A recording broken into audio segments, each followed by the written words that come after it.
বিদ্যুৎ কেন্দ্র, সার, শিল্প কারখানায় গ্যাসের সরবরাহ স্বল্পতা শুরু হয় ক্ষমতাচ্যুত আওয়ামী লীগ সরকারের আমলে। দেশে জ্বালানি অনুসন্ধানে বিনিয়োগ না করে আমদানি মাধ্যমে সরবরাহ ঠিক রাখার নীতি অনুসরণ করা হয় সে সময়ে। কিন্তু অর্থ সংকট এবং আমদানি মাধ্যমে সরবরাহ নিশ্চিত করতে গিয়ে দফায় দফায় জ্বালানি পণ্যের দাম বাড়ানো হয়।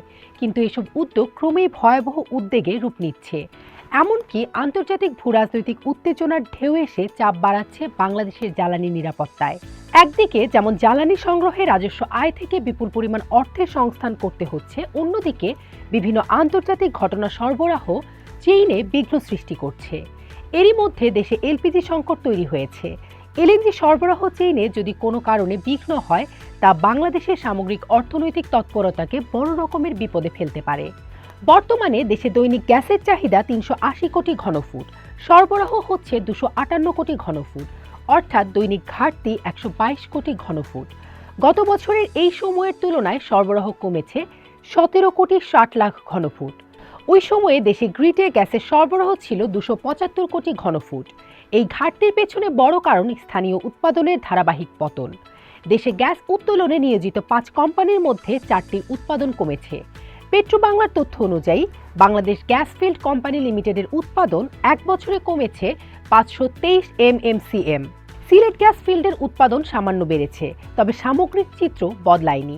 বাপেক্সের উৎপাদন কমেছে প্রায় ১৪%। সবচেয়ে বড় ধাক্কা এসেছে শ্যাভরনের ক্ষেত্রে। ৩টি ফিল্ড মিলিয়ে এক বছরে উৎপাদন কমেছে ১০৩৯ MMCM। বিদেশি কোম্পানি তাল্লোর উৎপাদনও হ্রাস পেয়েছে। পেট্রোবাংলা বলছে, নতুন কূপ সংযোগ দিয়েও গ্রিডে প্রতিদিন প্রায় ১৫০ মিলিয়ন ঘনফুট গ্যাস কম যাচ্ছে। ফলে নতুন সরবরাহের ইতিবাচক প্রভাব দৃশ্যমান হচ্ছে না। স্থানীয় ঘাটতি পূরণে বাড়ছে এলএনজি আমদানি। ২০২৫-২৬ অর্থ বছরে ১১৫ কার্গো এলএনজি আমদানি পরিকল্পনা করা হয়েছে, যার ব্যয় ধরা হয়েছে ৫১,৫৪০ কোটি টাকা।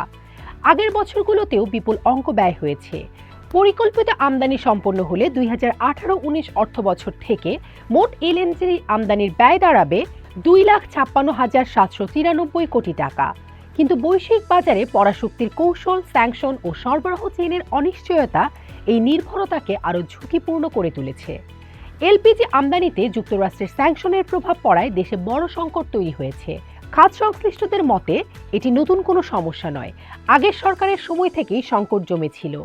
অন্তর্বর্তী সরকারের কাছে প্রত্যাশা ছিল দ্রুত ও কার্যকর কৌশল, যাতে আমদানি নির্ভরতা কমে স্থানীয় উৎপাদন বাড়ে। কিন্তু বাস্তবে গ্যাস সংকট আরও প্রকট হয়েছে, যা ভবিষ্যৎ নির্বাচিত সরকারের উপর চাপ তৈরি করবে। সাগরের তেল গ্যাস অনুসন্ধানের দরপত্র আহ্বান করা হলেও কোনো বিদেশি কোম্পানি অংশ নেয়নি। অন্তর্বর্তী সরকারের আমলেও অগ্রগতি হয়নি। বর্তমানে দুটি এলএনজি টার্মিনালের সক্ষমতা দৈনিক ১০০ কোটি ঘনফুট। নতুন ভাসমান টার্মিনাল নির্মাণের উদ্যোগ থাকলেও মাঠ পর্যায়ের কাজ শুরু হয়নি। সংশ্লিষ্টরা বলছেন, একটি টার্মিনাল নির্মাণে অন্তত ৩ বছর লাগে। ফলে সময়ের সঙ্গে সংকট আরও গভীর হবে। গ্যাস সংকটে শিল্প কারখানা বন্ধ, উৎপাদন ব্যাহত, রফতানি আয় কমেছে। বিদেশি বিনিয়োগকারীরাও জ্বালানি নিরাপত্তা নিয়ে শঙ্কিত। বহু বিদ্যুৎ কেন্দ্রেও গ্যাস সরবরাহ সম্ভব হচ্ছে না। বাপেক্সের সাবেক ব্যবস্থাপনা পরিচালক মর্তুজা আহমেদ ফারুক চিশতি বণিক বার্তাকে বলেন, দেশের গ্যাস খাতের সংকটের পেছনে মূল কারণ ছিল অনুসন্ধান উত্তোলনে জোর না দেয়া। বলা চলে, ২ দশকের বেশি সময় ধরে দেশে গ্যাস অনুসন্ধান ওই অর্থে হয়নি। এ খাতে বিনিয়োগ অন্যান্য খাতের মতো নয়। এ খাতের বিনিয়োগ এক ধরনের ঝুঁকি রয়েছে। আওয়ামী লীগ সরকারের পতনের পর অন্তর্বর্তী সরকারের কাছে এ খাতের নিরাপত্তা নিশ্চিতের প্রত্যাশা করা হচ্ছে। তাদের উপর নির্ভর করে এ খাতে বিদেশি বিনিয়োগকারীরা আসবে, বিষয়টি এমন নয়।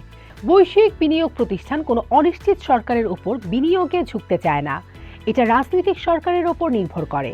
জ্বালানি বিশেষজ্ঞ ও ভূতত্ত্ববিদ অধ্যাপক বদরুল ইমাম বলেন, গ্যাস খাতে সহসা কোনো সমাধান নেই। এ খাতে বিনিয়োগ দরকার, বিশেষ করে একটা পদ্ধতি প্রয়োজন, যা দিয়ে নির্ধারিত একটি সময়ের মধ্যে এলএনজি আমদানি থেকে বেরিয়ে আসা যাবে। ব্যয়বহুল জ্বালানি দিয়ে দেশের অর্থনীতি ঠিক রাখা সম্ভব নয়। এছাড়া বৈশ্বিক জ্বালানি বাজারে যে ধরনের হস্তক্ষেপ চলছে, তাতে আমাদের মতো দেশ যে কোনো সময় বড় ধরনের ঝুঁকিতে পড়ে যেতে পারে। ফলে এ সরকারকে এমন একটা পদ্ধতি নির্ধারণ করে যেতে হবে, যাতে পরবর্তী সরকার সেটি বাস্তবায়ন করতে পারে। জ্বালানি বিভাগ জানাচ্ছে, নতুন টার্মিনাল, ১০০ কূপ খনন, বাপেক্সের সক্ষমতা বাড়ানো এবং স্বল্প মেয়াদী এলএনজি চুক্তির উদ্যোগ নেওয়া হয়েছে। সমন্বিত জ্বালানি পরিকল্পনা অনুযায়ী 2026 থেকে 2050 সাল পর্যন্ত 3 ধাপে খাত পুনর্গঠনে 70 থেকে 80 বিলিয়ন ডলার বিনিয়োগ প্রয়োজন।